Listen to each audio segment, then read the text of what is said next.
Go ahead. Daniel 8 and verse 10, where we left off at. Go ahead. And it waxed great, even to the host of heaven. And it cast down some of the hosts and of the stars to the ground and stamped upon them. See, this is the little horn that come out of Rome, and he working strictly for Satan. Go ahead. Yea, he magnified himself even to the prince of the host. He magnified himself even to Jesus. Go ahead. And by him, the daily sacrifice was taken away. And the place of his sanctuary was cast down. See, now we talking about something that's down in the end. And Daniel going to clear that up when he give us the interpretation. But go ahead.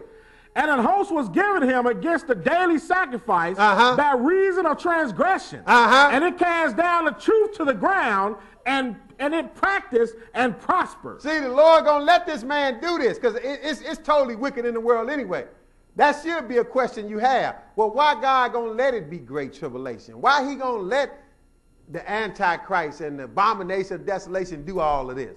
Why he going to let Satan have this type of control? Because the world is wicked anyway. The world is messed up. So God said, you like that stuff? I'm going to let you have all of it. You like worshiping idols and going to church on Sunday? Here, I'm going to give it all to you. I'm going to show you what come with that. Then you're going to be begging for God in his Sabbath day. Because you're going to want some deliverance from this, what this world has brought to you. So he's going to let that happen.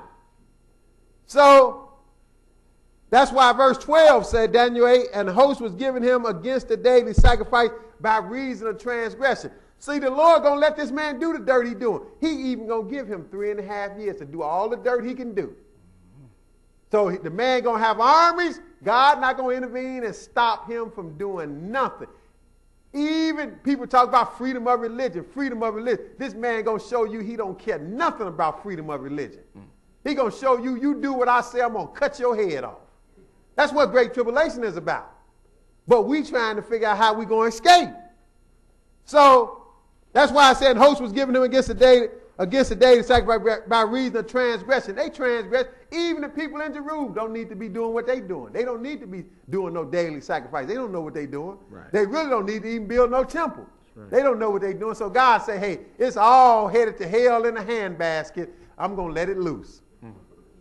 That's what he going to do.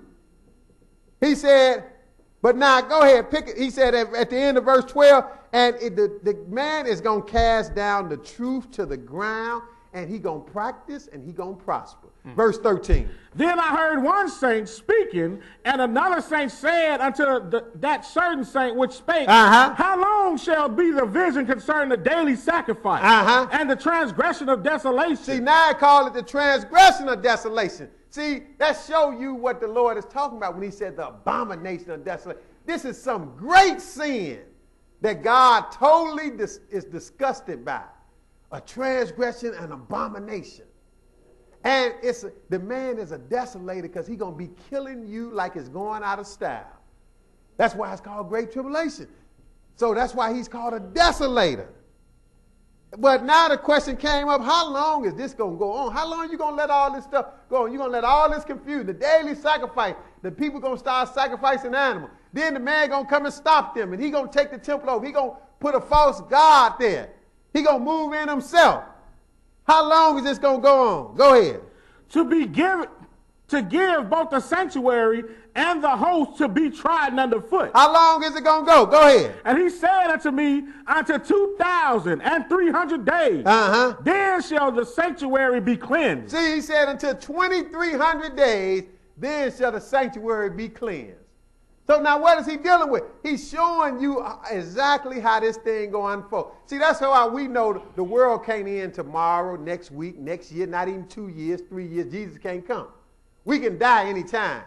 Understand that. But the world can't end until certain things happen.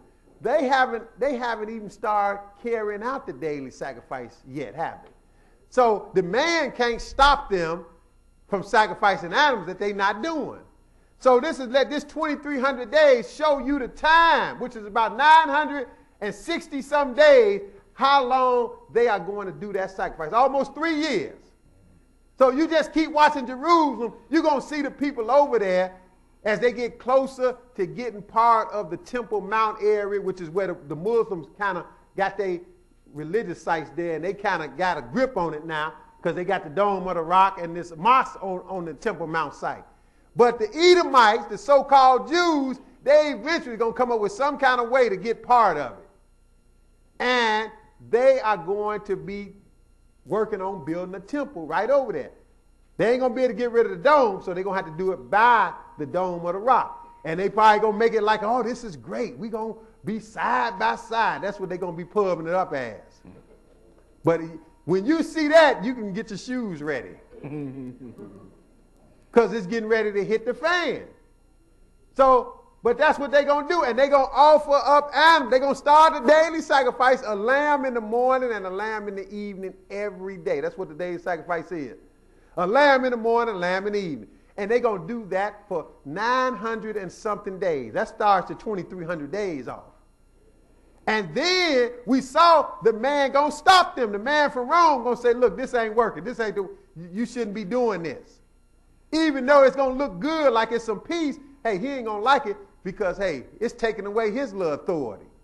So he going to stop them from sacrificing animals after almost 3 years. And he going to take over the temple that they complete over there.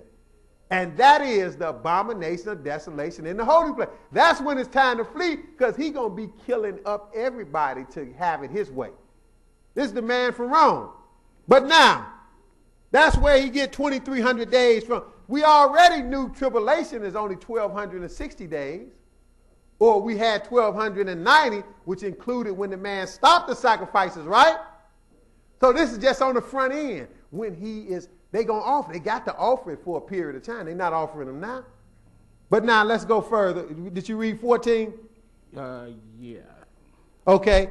He said 2,300 days is going to be cleansed. Skip down to verse 22, because this is nothing in the past. Daniel going to interpret what we just read, and it's going to take us down to Jesus. Because verse 22 said, verse 14, read that again. I'm sorry. And he said unto me, unto 2,300 days, then shall the sanctuary be cleansed. See, the sanctuary got to be cleansed, and it got to be cleansed permanently. It's going to be cleansed. Well, we already had that 1335 in Daniel 12. But that just took it from the start when he took away the daily sacrifice and took it till when it's cleansed. Okay, this just included the sacrifices. So it had another 900 some days to include the time span where the people are going to sacrifice. But now, go ahead to verse 22, because I want to show you this is taking us from his day to the end. Go ahead. Now that being broken, whereas four stood up for it, four kingdoms shall stand up out of the nation, but not in his power. That's Alexander the Great again, his four generals. But it go way beyond his four generals. We read Daniel 11 and 4. He said his kingdom was plucked up for others besides these four generals. Go ahead. And in the latter time of their kingdom, when the transgressors are come to the full, a king of fierce countenance and understanding dark sentences shall stand up. See, this is the one in the end. This ain't got nothing to do with Antiochus.